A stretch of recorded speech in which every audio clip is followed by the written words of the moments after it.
Okay, we will start again. Um, so welcome to the Meltdown Inspector uh, workshop. We're going to be talking about vulnerability research, which is a field and a job where you get to sit around and mess with code all day.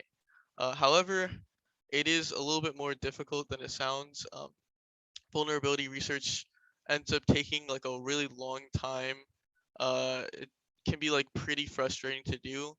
And it's pretty similar to CTFs in some ways, but also different in the fact that it's like a CTF challenge where you may never have a flag. And that kind of is difficult for some people, but some people also really enjoy that. Regardless, let's just jump into Meltdown Inspector to start with. So what are they? Meltdown Inspector refer to transient execution bugs found in most like Intel and other CPUs made after 1990. Transient execution bugs themselves are like hardware bugs in hardware that makes it so that you can kind of subvert the flow of execution. Uh, Generally, we'll use side channel attacks to exploit these, but not always. Um, so that's just a little background on what they are. Meltdown Inspector themselves were a really interesting case because they were found simultaneously by like multiple people in like over the course of like a few months, despite existing as vulnerabilities that were like that were in chips for like over 20 years. Um, yeah. So how does this actually work? How do these vulnerabilities function? Uh, it's mostly through this thing called speculative execution. Um, so all these chips have this kind of functionality where, in order to execute instructions even faster than they did before, they guess what instruction is supposed to come next. So if you have like an if-else statement or something and it branches off into two instructions, um, the CPU can actually begin executing both of these possibilities before the evaluation of that if statement is gone through, and then it will just take whichever one of the paths that it was supposed to go through and keep going that direction. The issue is that this isn't always a good idea. So basically, we're allowing the CPU to guess what it's supposed to do next and act faster than it should be able to act. Um, and this sounds great and all, but what's the issue? So what if the processor guesses wrong? It rolls back, so it should be fine, right? No. Obviously, then there wouldn't be a vulnerability. Uh, when it rolls back, it generally is fine because we will continue the execution of the program. Everything goes fine. But what happens is that those instructions were still executed. And so we have what we call gadgets. So if you guys were here for like the ROP event or whatever, or you just know a little bit about binary exploitation in general, uh, we have the idea of gadgets, which are like these little like chunks of code that can be run, and we can have specific gadgets for speculative execution, where uh, the CPU will be able to execute like these specific instructions um, and roll it back so that they pretend they weren't executed, but they still were executed. And we can chain together multiple of these gadgets just like we do in a ROP chain. Because of the nature of this vulnerability, it's a lot more difficult to chain it together into something like RCE, which is why generally we will have like side channel attacks and like arbitrary read side channel attacks. Uh, but even though it's just an arbitrary read, that's still like an important vulnerability. And because of the attack surface, because of how many people this affects, it's still really important to know about. So it rolls back, so it should be fine, right? No, it's not. Attackers can use this to implement side channel attacks, leaking other data that shouldn't be able to be seen. Because the problem occurs at the hardware level, it's like super difficult to counteract it. Um, so when this was first being figured out, uh, it was used in like web browsers, and in web browsers, when you have this kind of side channel attack, all of the websites that you're on, all the different tabs you have open, will generally be processing stuff, and they'll have all of this processor information occurring in the CPU, and it'll be stored in like the layer 1 cache. There's like 5 or 6 layers of cache in CPUs, and they all do different things. There's like, you could probably make a whole like 2-hour presentation just on the different layers of cache on a CPU, because of how much like stuff goes into those things working. And I think I talked to like 2 PhD students in like the East Coast somewhere, I don't know, like University of like Delaware, and they actually had like, they could go on for hours and hours just about the different layers of cache and like the intricate things that they can do with them. So regardless, that's like not what we're trying to talk about here. Um, in speculative execution attacks, generally Spectre and Meltdown will be targeting the layer 1 cache, and a lot of these websites will be accessing this layer 1 cache, storing information and data into this layer 1 cache. And because we're all using the same layer, we'll have memory addresses in different parts of the cache that can be read through this attack. So I'll have one site open with the speculative execution attack, and it will be able to read information from different sites, which could be like potentially really dangerous. So why is this so difficult to counteract at the hardware level? Let's look at a regular vulnerability to see why. Um, we have 2 vulnerabilities here, like one C vulnerability and one like web vulnerability. You just have a regular C code, and you're using the gets function, which is a bad function that leads to buffer overflows. And then here we have this like random SQL query that has a SQL injection bug, where you can, using the password, you can have like a or 1 equals 1 string and make it true and log in as any user. Now, how do we solve these?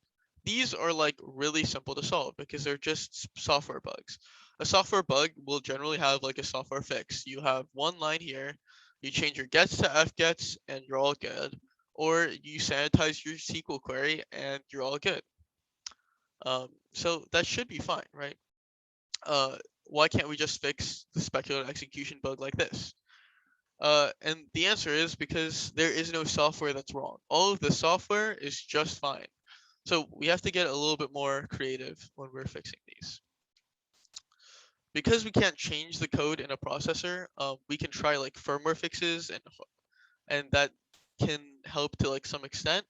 But in general, like firmware fixes and hardware fixes can only be implemented by sending everyone a new processor, and that's not going to happen.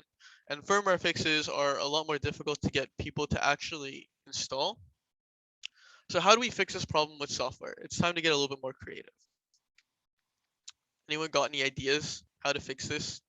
How can we stop layer 1 cache from being accessed by other programs?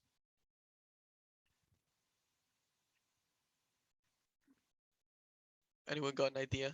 Just drop it in the chat. Speak up. No? Okay. I guess we will begin the process. Step 1 of how to figure it out. Memory access protections. You're on the right track. So first we gotta isolate the problem. We'll think about it. Um, when we are looking at the problem, we have a processor exploit, and they're accessing the cache in ways they aren't supposed to, and the cache is storing unrelated processes in the same place just because it's the layer 1 cache. That's what it does. Um, so we have a cache that's doing stuff that it's not supposed to do, and we have a problem that's only really doing side channel arbitrary read attacks. So if we start brainstorming the fixes, we want to create more friction between a site with with a potential exploit and other sites that it could leak data from. How can we do this? There's a couple of things that already exist. So almost all modern browsers have like site isolation, where if you have like a cross-site scripting attack, you can't actually access other tabs in it, but we can do this a little bit stronger. So we're looking at browsers, and we can fix browsers because browsers have mandatory updates. It's not the same as firmware. And we can add checks to disallow contact between different processes. So this already exists in Linux, and it's called like Kaiser. It's like kernel address uh, isolation something. But what it does is it takes different processes and it isolates them into like their own areas of the cache. So it should make it a lot more difficult to access them. And then there's other ideas that we can go with. So if I remember correctly, in Chrome V8, which is like the JavaScript engine for Chrome, they ended up doing a lot of different, like more advanced site isolation and sandboxing of each process, so that even after they had a process or they had a site isolation occurring, they also sandbox the process so that they would have different like memory pages that each site would be on. This was not like too, it wasn't a very efficient fix, but it's just how it has to be, right? Um, and even then, after implementing all this kind of stuff, they created a whole GitHub with a bunch of new resources on like secure web dev to oppose like Spectre and Meltdown, and like it's like web dev for the next generation. So yeah, even after you start working on this stuff, like you have to think of like mitigations for future attacks of the same kind, because even if we stop this one vulnerability, we will still have to. There's still a super high likelihood that we'll have other vulnerabilities of a similar type in the future. So step 3, we have to implement it. This is a bit too technical here, so I'm not gonna just like go into every single way that we went into stopping Spectre and Meltdown. So we can take a step back and talk about vulnerability research as a whole. And I got a couple of stories and stuff that will be a little bit interesting. So how are these things found? Vulnerability research and fuzzing. We're finally going to start talking about stuff that's a little bit more close and uh, applicable to us as like college kids. Um, so this icon here, this H is the symbol for a company called HackerOne, and we'll talk about them a little bit more very soon. And they're a really cool company that kind of spearheaded why I was thinking about this topic. So software exists pretty much everywhere. There's like over 25 million software developers in the world. Estimates say there's probably trillions of lines of codes that have been written, and probably like half these people took like a 2-week boot camp on C# or something, and they have absolutely no idea what they're doing, and they just got thrust into a job. They're trolling out of their minds, and so they probably wrote a lot of code, like I showed back like 5 slides ago, with like a gets function and a SQL vulnerability. Bug bounty is kind of how we stop all that stuff from happening. So places like HackerOne, which is a website you can look up, have programs with companies to have hackers test their code and see if it's vulnerable. Um, so what they do is you can just sign up with an account on HackerOne, and there's a bunch of public access programs. So you can click on a public access program. You're given resources like software that they want to test if it's vulnerable, and you can actually go and fuzz their software. And if you find something, if you find a vulnerability or something bad in their code, you can report it to them, and they'll give you some money. Sometimes it can be like anywhere from like $50 to like $5,000. There's like people that have made millions of dollars off of just bug bounty. I think there's like 7 millionaires from HackerOne alone, and they pay out like hundreds or like even like millions or 10 millions of dollars every year, just to this kind of bug bounty programs. These don't have to be novel exploits like Meltdown Inspector, right? So Meltdown Inspector, people are probably making like tens or even hundreds of thousands of dollars if they report a vulnerability like that. the most found vulnerability on HackerOne last year was cross-site scripting, which was discovered in the 90s and is like a really basic and easy vulnerability to fuzz and find out. But the most important thing is that you can't find anything if you're not looking for anything.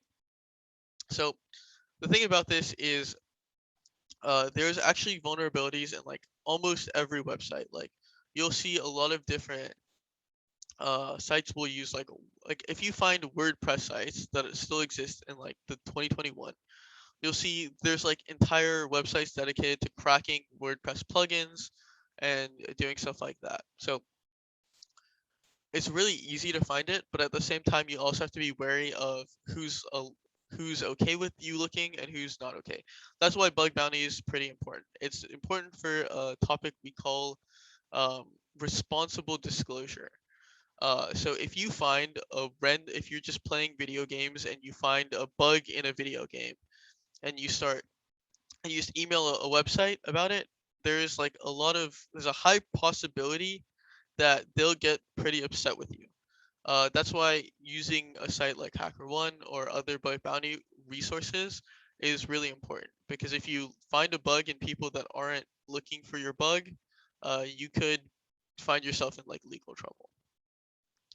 Regardless, that doesn't mean you shouldn't look. It's really fun to look. It's really fun to find these things, and you can make some good money doing it. But how do you actually find them? You're not going to go through every single line and just guess. So how many lines of code do you guys think is in the Linux kernel? Anyone want to take a guess?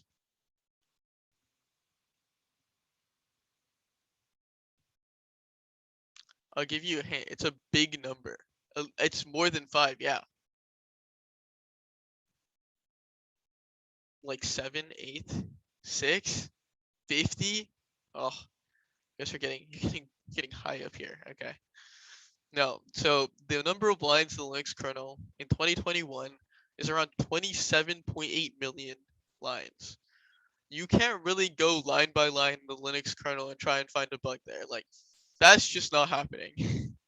So, uh, we're gonna talk about fuzzing, which is kind of the main way that people find um, vulnerabilities in the 21st century.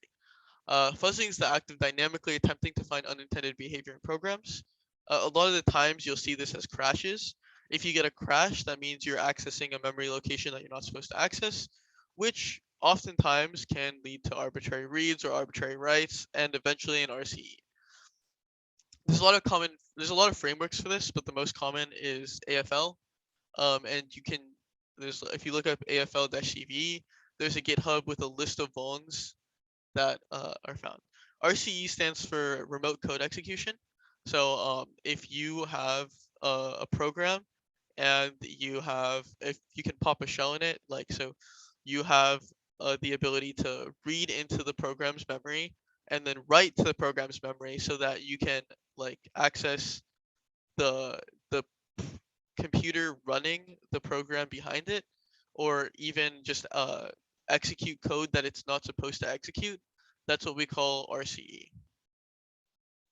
And RCE is a pretty important vulnerability. Almost every time if you find an RCE vulnerability in the wild and you responsibly disclose it, you'll generally be making like at least 3 to 4 figures of, or 4 to 5 figures of cash from a bounty like that.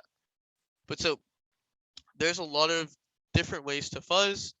You could be fuzzing for crashes. You could be fuzzing for just unintended consequence, like unintended, pretty much any unintended behaviors. Uh, we'll give a couple examples later. So what to do after finding a vulnerability? When fixing vulnerabilities, there's a couple approaches. If you're a bug bounty hunter, you won't necessarily have to do this, but if you're a security engineer or if you want to, in most times when you have to responsibly disclose something, you generally do want to give like ideas or solutions on how you could actually help and fix it. So as we saw earlier, when it comes to software, you can always just change the bad code. But when you change bad code, like you're implementing a fix for one line of code. It's not doing anything for like the system. And in a code base where you're actually like writing code and submitting commits every day, you'll end up finding a lot more bugs that show up.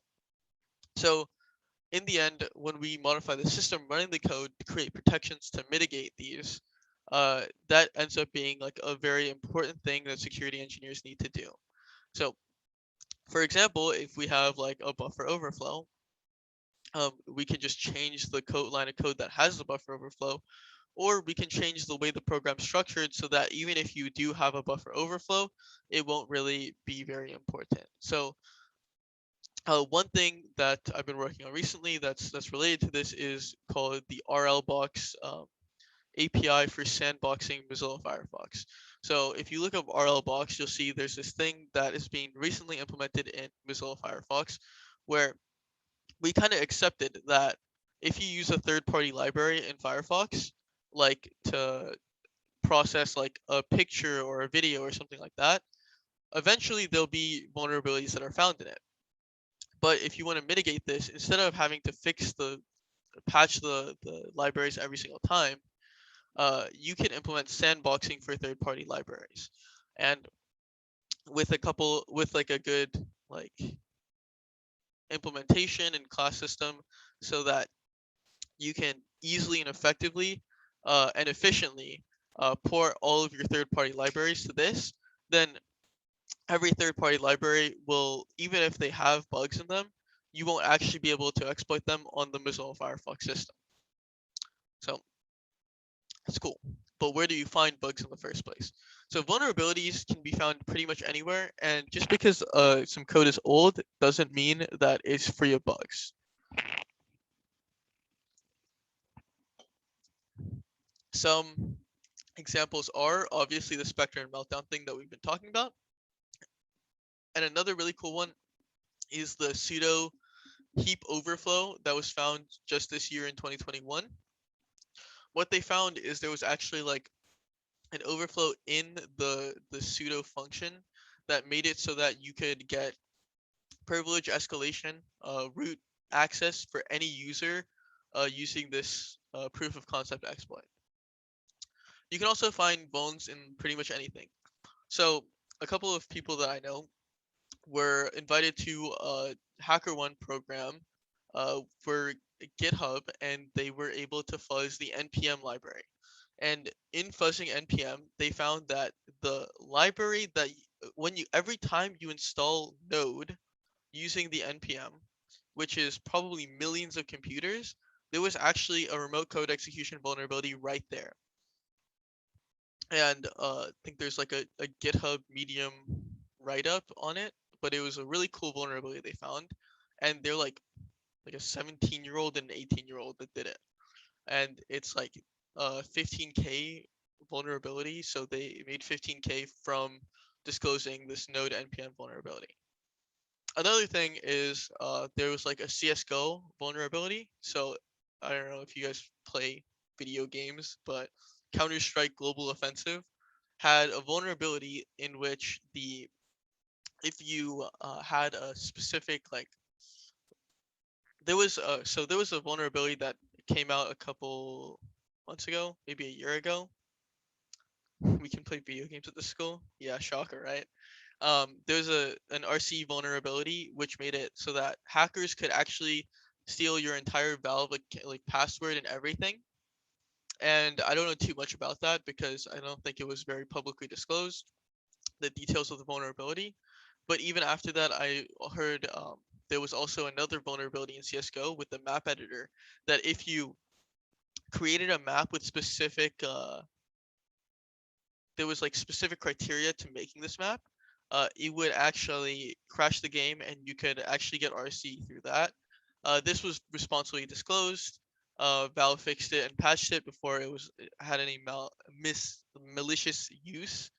But it's actually really cool. You can go to Valve's bug bounty page and see a bunch of different vulnerabilities that were responsibly disclosed, a bunch of money that they paid out for doing that, stuff like that. So that's pretty much all I wanted to talk about. It was just a short 30-minute workshop today. But do you guys have any questions about phone research, bug bounty, Meltdown Inspector, anything at all before we end?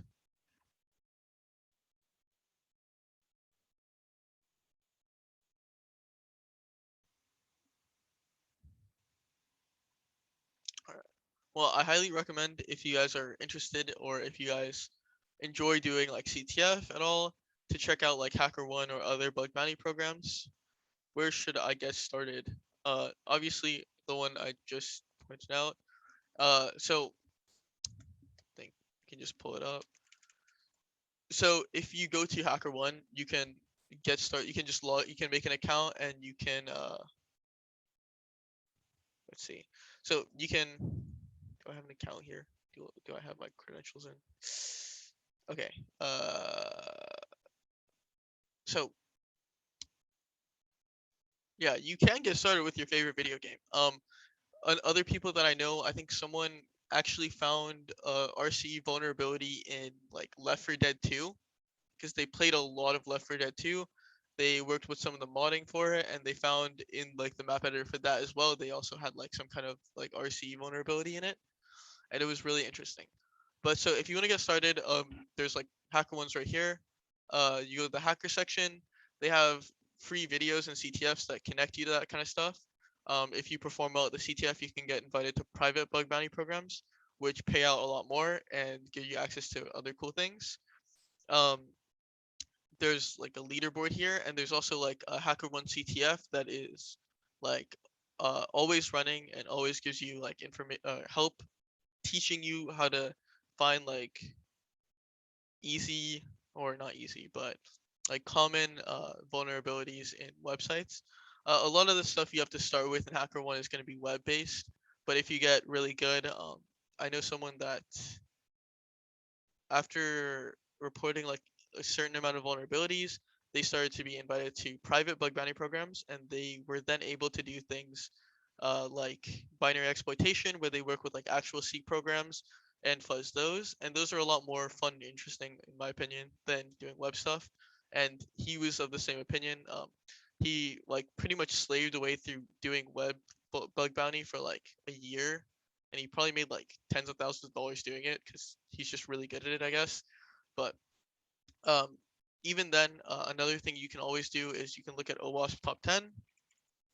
Top 10. Uh, these are the top 10 most found web vulnerabilities in 2021, and these are pretty much the same kinds of things that you'll find in every website that you look at today. So yeah, those are just a couple of different ways you can get into it. Um, yeah, and obviously, like, what was the context for talking to those PhDs? Oh, so like, there's this thing that hopefully we will do as a club next year called Seesaw, and so if you do the Seesaw CTF or one of the other competitions, they have like an embedded security challenge, a competition that has to do with like doing uh cyber like law. Basically it's like a policy challenge, um and they usually have a in-person competition at NYU um in November. This year it was online and it was kind of lame, but starting next year, because no more COVID, hopefully, Prage, hopefully there's no COVID, there'll be a competition there, and you can show up, and there's a bunch of like really cool people, really smart people from across the industry, across pretty much everywhere. And you can meet people, you can learn a couple of stuff, and they have a lot of different competitions. Let's see if they, yeah. There's research competition, so if you guys are doing research, you can apply to that. I want to say that the project I'm working on right now, the RL box thing for Mozilla Firefox, was actually turned into this applied research competition and won something. They have a CTF, which is really fun, but generally pretty difficult. They have embedded security, which is like hardware kind of stuff. Hack 3D, this is, I think, 3D printing and stuff. Cyber journalism, policy, red team. Red team is a high school competition, but the rest of these are all um, college and above. So pretty much all of it is open to you guys for next year, and it's really fun to do. And the last thing I was gonna say is the other thing, where to find them, where to get started. Jeez. Um, is new technology is always coming out. So if you guys know about IoT devices are one of the places where you will find vulnerabilities that haven't been found in like 20 years because we advanced past that. Like you're not gonna find that gets vulnerability in C.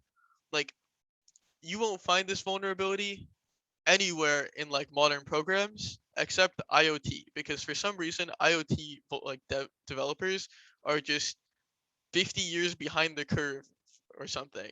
Uh, but if you find like new technologies, like I think cloud computing a couple years ago, and like IoT now, you'll see a lot of like vulnerabilities that should be brain dead, like should be like obviously they shouldn't be there, but they just are there. So that's another place you can look, and you'll find it in a lot of places if you're doing stuff like that.